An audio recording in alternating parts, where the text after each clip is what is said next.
Ore drammatiche per l'Ilva di Porto Marghera, sit-in dei lavoratori davanti al sito, a rischio 52 posti di lavoro senza considerare l'indotto.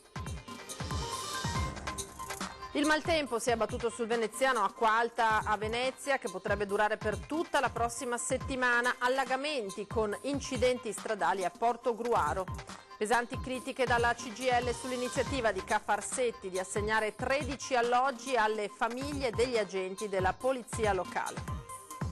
Mentre riparte la mobilitazione dei comitati a difesa della sanità isolana, il direttore generale dell'ULSS 3 Serenissima rassicura garantendo che vi sarà un potenziamento. Nuove critiche nei confronti dell'attore Stefano Accorsi per un video diventato virale sui social che lo ritrae mentre corre a tutta velocità su un barchino tra i canali di Venezia. Un terrorista su un vaporetto, l'intervento del reggimento Serenissima in laguna con uomini e mezzi in pieno giorno per un'esercitazione molto realistica.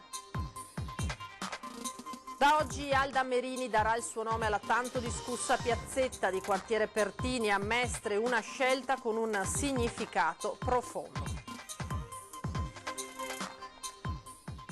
Buonasera, ben ritrovati in diretta con l'informazione di Antenna 3, edizione veneziana dei nostri telegiornali. E dunque lo avete sentito, sono ore comprensibilmente drammatiche per l'Ilva di Porto Marghera. Oggi c'è stato un sit-in dei lavoratori, a rischio sono ben 52 posti, ma i numeri potrebbero crescere naturalmente considerando l'indotto. La preoccupazione monta ora per ora, no? La situazione è complessa, lo sappiamo perché insomma le notizie girano. Noi siamo molto arrabbiati. Noi siamo legati a Taranto, siamo un'azienda che fa servizi per Taranto. La chiusura di Taranto significa la chiusura anche di Porto Marghera. Da Taranto a Porto Marghera il passo non è mai stato così breve. La crisi del colosso dell'acciaio del resto non ha confini e rischia di tradursi in uno dei più grossi disastri industriali del paese ed Europa. A Porto Marghera, nel sit-in di protesta organizzato dai sindacati, ci sono rabbia, rassegnazione, speranza, ma soprattutto tanta stanchezza. Negli ultimi anni la scure delle razionalizzazioni ha colpito più volte, da oltre 100 dipendenti si è passati agli attuali 52. Loro vengono, prendono e se ne vanno, ogni volta è così. Noi siamo stanchi di queste riorganizzazioni perché ogni passaggio per noi è un caro prezzo che dobbiamo pagare in termini di occupazione, in termini di investimenti e in termini proprio di garanzie di posto di lavoro. Garanzie che al momento non ci sono. Gli occhi sono puntati sull'esecutivo Conte perché faccia rispettare i patti alla multinazionale ArcelorMittal, subentrata ufficialmente solo un anno fa. E proprio al governo i sindacati si appellano nelle ore più drammatiche della trattativa. Noi al governo chiediamo un impegno concreto nel mantenere vivo lo stabilimento di Taranto. Noi non abbiamo alcun pregiudizio su una privatizzazione, su una partecipazione statale, su qualsiasi tipo di iniziativa. Un appello forte e chiaro arriva anche dal Comune di Venezia, che ha portato ai lavoratori la propria solidarietà. Chiediamo al governo di essere finalmente all'altezza delle sfide che ha l'Italia davanti e di affrontare questo tema senza ideologia, ma per risolvere questa importante e delicata tematica che rischia di avere effetti anche a Porto Marghera. E tra i lavoratori c'è naturalmente paura per il futuro, tanti quarantenni, padri di famiglia, ma non mancano nemmeno le storie di chi lavora nell'indotto. Famiglia, 2 figli, aspettiamo. Certo non è una bella situazione.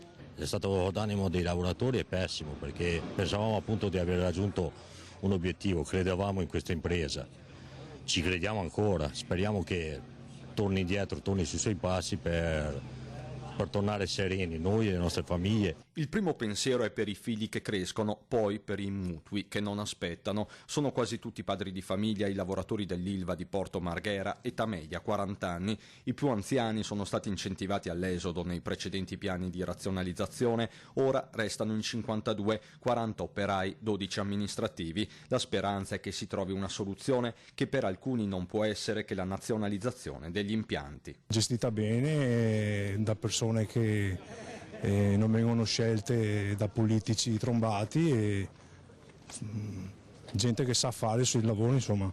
Ma i timori e le speranze dei 52 lavoratori Ilva sono gli stessi dei colleghi e delle colleghe dell'indotto, come nel caso delle dipendenti di un'impresa di pulizia di Verona, che si sono viste anche diminuire le ore di lavoro settimanale. Il sabato non lavoriamo più, non abbiamo più ore extra, c'è poco lavoro e siamo preoccupati perché alla fine non sappiamo che fare, ogni mese proroghe. E alla fine non abbiamo niente sicuro, né un sì, no, niente, e siamo preoccupati perché abbiamo una famiglia, dobbiamo andare avanti, ma anche noi c'entriamo. Noi siamo in bilico come lo sono i lavoratori dell'Ilva, quindi abbiamo comunque sempre questa spada di Damocle e non riusciamo mai a venirne fuori. Nel momento in cui qui dovesse chiudere, automaticamente per noi è finito anche il lavoro. Passiamo al maltempo che ha colpito anche il veneziano in queste ore. Acqua alta nel capoluogo lagunare, allagamenti a Portogruaro. Colpa della pioggia battente che si è abbattuta dalla mattinata la causa dell'incidente avvenuto a Giussago di Portogruaro in località Viola. Con il camion un grosso autotreno è finito nel fosso ricolmo d'acqua rimanendo incastrato nella cabina. Sul posto sono giunti i carabinieri e i vigili del fuoco. L'autista, bloccato in cabina, è sempre rimasto cosciente ma sofferente. È stato estratto mentre l'acqua stava per riempire la cabina di guida e portato in ospedale. Ma i vigili del fuoco sono stati impegnati molte ore anche per gestire il violento nubifragio che ha allagato abitazioni, strade e campagne tra Portogruaro, Concordia, Sagittaria, Gruaro e Fossalta. Il sindaco però rassicura. Abbiamo avuto alcuni problemi nelle zone di Via Palazzine, Via Villa Storta, zona dei Ronchi, dove notoriamente ci sono alcuni problemi legati anche sia alla presenza di interrati, ma anche alla necessità che vengano realizzate nel tempo delle opere di mitigazione idraulica, non di mitigazione, di tombinamento, comunque di realizzazione di nuove linee contro il rischio idrogeologico che noi ardentemente speriamo vengano realizzate, ma anche con contributi. Comunque a oggi la situazione è assolutamente sotto controllo, i disagi appaiono contenuti e la cosa si sta risolvendo. E mentre a Portogruaro la situazione è in via di risoluzione, Venezia si è svegliata come da previsione con l'alta marea, che alle 9:10 ha raggiunto un picco massimo di 110 cm a Punta della Salute, 106 invece a Chioggia alle 8:45. Per sabato mattina verso le 9 si prevede un picco di 105 cm nel centro storico. La marea potrà mantenersi sui valori elevati per tutta la durata della prossima settimana. Da lunedì infatti l'arrivo di un nuovo e profondo fronte atlantico potrebbe causare un ulteriore aumento del livello marino in corrispondenza con i massimi astronomici. Cambiamo tema, critiche dalla CGIL sull'iniziativa di Cafarsetti di assegnare alloggi alle famiglie degli agenti della polizia locale. Fa discutere il nuovo bando emesso dal Comune per assegnare per la prima volta 13 alloggi alle famiglie di vigili urbani residenti in Veneto assunti dal Comune con contratti di formazione e lavoro negli ultimi 2 anni, in via Corrente a Marghera. Critiche arrivano dalla CGIL. Ecco, noi siamo convinti che se si mettono in campo politiche di sostegno alle famiglie, alle giovani coppie, ai giovani soli, per dargli la possibilità di venire in questo territorio, questa possibilità deve essere data a tutti e non solo a una categoria professionale, perché non è certo mettere 60 vigili a Marghera che risolverà i problemi di integrazione e di inclusione. A Marghera servono più cultura, più investimenti nelle scuole, nel territorio, non basta mettere 60 giovani che vengono da tutta Italia per pensare di aver dato sicurezza e certezza a quel territorio. I favoriti saranno coloro che hanno ottenuto il punteggio migliore al concorso indetto da Cafarsetti per la selezione e dovranno avere un reddito annuo ISEE fino a 38.000 euro. Una decisione presa anche perché assegnare gli alloggi a nuclei familiari di vigili urbani può contribuire, secondo il Comune, a modificare il mix sociale e rivitalizzare il tessuto socio-economico-culturale del territorio di Marghera, nell'ambito delle azioni volte alla riduzione di fenomeni di tensioni abitative e marginalizzazione e degrado, nonché miglioramento della qualità urbana e del tessuto sociale. Mentre riparte la mobilitazione dei comitati a difesa della sanità isolana, il direttore generale dell'ULSS 3 Serenissima, Giuseppe Dalben, rassicura garantendo che vi sarà un potenziamento. La municipalità però si schiera a fianco dei cittadini e il presidente chiede garanzie. I servizi sanitari al Lido sono servizi che da anni ci sono, no? E si sviluppano attorno al cosiddetto monoblocco. Abbiamo il punto di primo intervento, abbiamo il poliambulatorio, le medicine di gruppo integrate, l'attività di riabilitazione, abbiamo la salute mentale e così via, insomma, quindi una presenza importante dal punto di vista sociosanitario al Lido che l'azienda ULSS mantiene. Al Lido e Pelestrina riparte la mobilitazione della popolazione per ribadire ancora una volta la necessità del mantenimento dei servizi sanitari in isola. Nelle parole del direttore generale dell'ULSS 3 Serenissima Giuseppe Darben traspare però molta serenità anche per il futuro. L'accordo con Cassa Depositi e Prestiti, che ha acquistato l'ex ospedale al mare, non dovrebbe in alcun modo compromettere l'efficienza dell'assistenza sanitaria. Qualche novità per il futuro o potenziamento? Per il futuro gira attorno al protocollo d'intesa che la Regione ha firmato con il Comune e con Cassa Depositi e Prestiti per un, sviluppo e di potenziamento dei servizi. La municipalità però non abbassa la guardia. È fondamentale una premessa, parliamo di 2 territori circondati dall'acqua e quindi raggiungibili principalmente solo via acqua, via laguna, via mare. Detto questo, è evidente come questo sia sintomo del bisogno di una specificità e di un'attenzione tutta particolare da parte dell'azienda sanitaria. Attualmente i servizi sanitari sono concentrati in 2 grandi poli che rappresentano il fulcro della sanità per Lido e Pelestrina. Sono 2 strutture che meritano di essere difese perché rappresentano il fulcro di tutta la sanità di questo delicato territorio.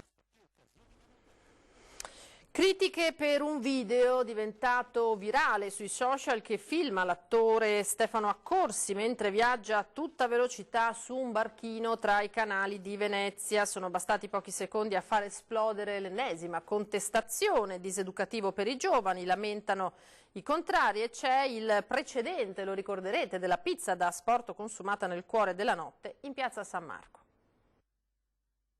Non c'è molto feeling tra Venezia e il bravo attore Stefano Accorsi. Ogni volta che l'attore bolognese, lanciato nel 2001 da Gabriele Muccino nel film Baciami ancora, in cui ha recitato a fianco di Giovanna Mezzogiorno e Stefania Sandrelli, sbarca a Venezia, fanno capolino, in modo nemmeno troppo velato, le aspre polemiche.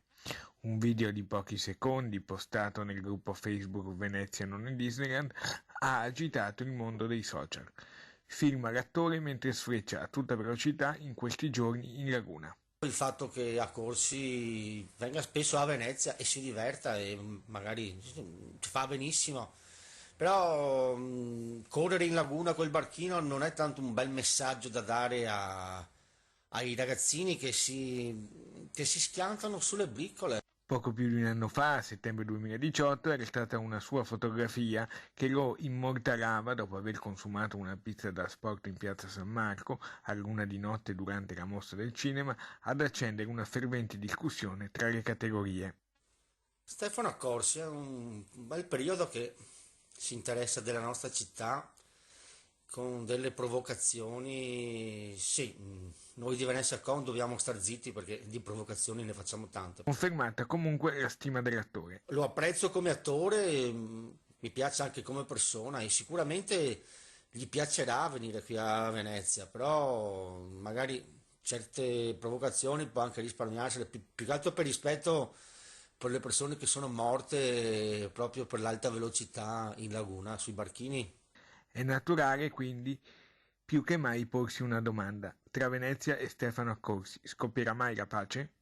La risposta forse sul red carpet della prossima mostra del cinema. Ora ci fermiamo per un piccolo break, ma torniamo tra pochissimo.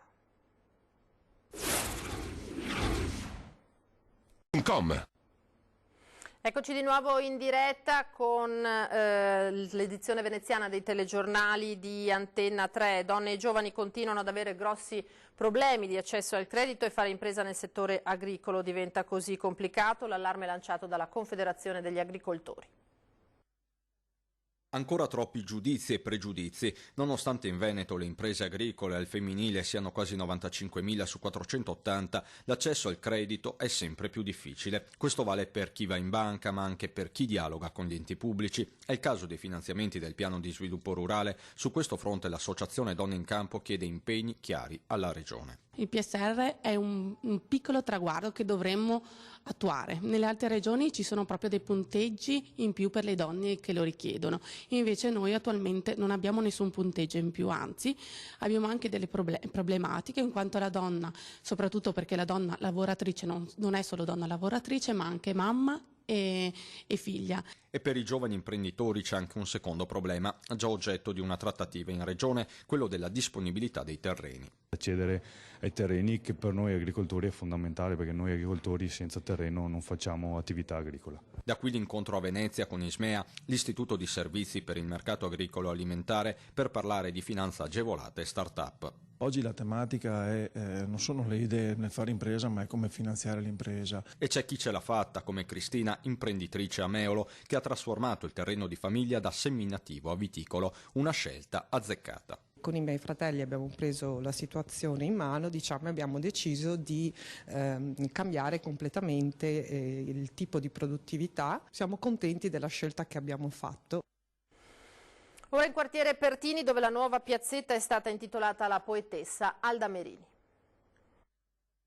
È stata una lunga battaglia che noi abbiamo seguito passo dopo passo, quella dei residenti di quartiere Pertini, in primis per risistemare quella che era stata definita la piazzetta della vergogna. Così è stato anche grazie all'aiuto del comune e oggi finalmente la piazzetta ha anche il suo nome ufficiale, quello di Alda Merini.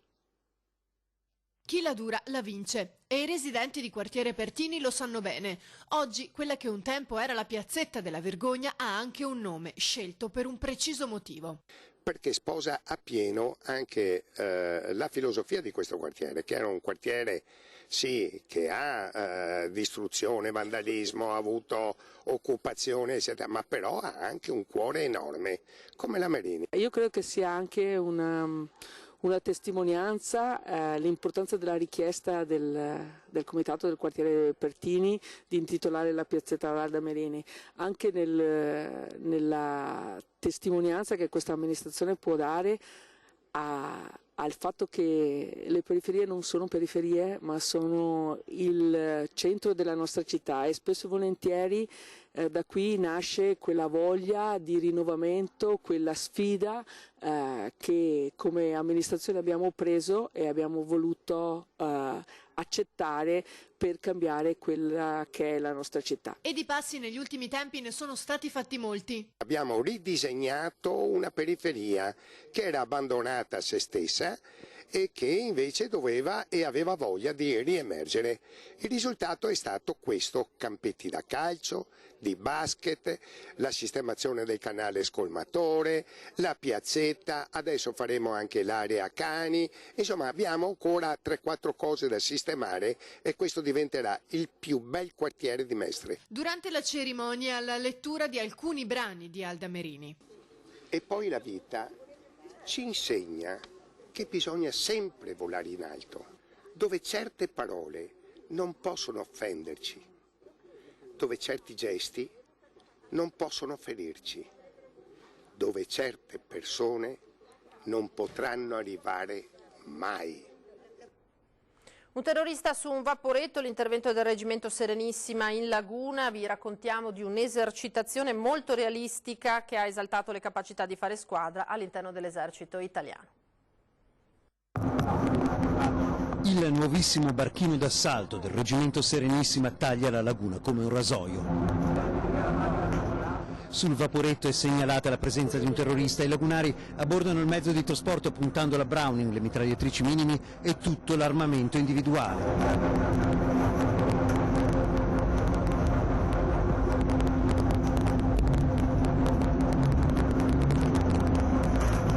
In un attimo sono con grande abilità tra i passeggeri, individuano il sospetto da portare via. È un'esercitazione, ma il livello di realtà è notevole. Alzati in piedi! Alzati! Alzati! Tirati le mani! Al tuo braccio, a terra! A terra! Ginocchio, alzati! Girati, alza le mani!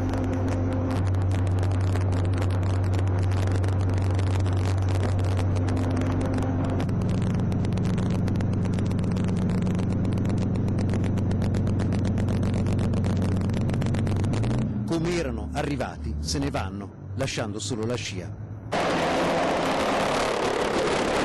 Il dal Mangusta sorvola basso il porto di Sant'Andrea e nel frattempo la NH90 del quinto Rigel fa scendere i lagunari in fast road. C'è da concludere un'importante manovra di addestramento per uno dei più preparati reggimenti dell'esercito italiano, capace di operare in 1000 situazioni, ovviamente a cominciare dall'elevata capacità anfibia garantita dagli AV7, con capacità di fare squadra che valgono anche nella vita di tutti i giorni. Sì, c'è osmosi perché l'aspetto essenziale che si ricerca per questo tipo di attività è la squadra, il ruolo di squadra che deve essere giocato da ogni interprete nella maniera migliore, perché solamente una squadra affiatata, una squadra efficiente, una squadra capace riuscirà a fornire quelle prestazioni che sono richieste alla Forza Armata. I lagunari si esercitano ogni giorno per dare il meglio, con le insegne di San Marco e il loro grido di battaglia. Alla voce! San Marco! Alla voce! San Marco! È tutto per questa sera, vi ringrazio per averci seguito e vi lascio alle previsioni del tempo per domani. Arrivederci.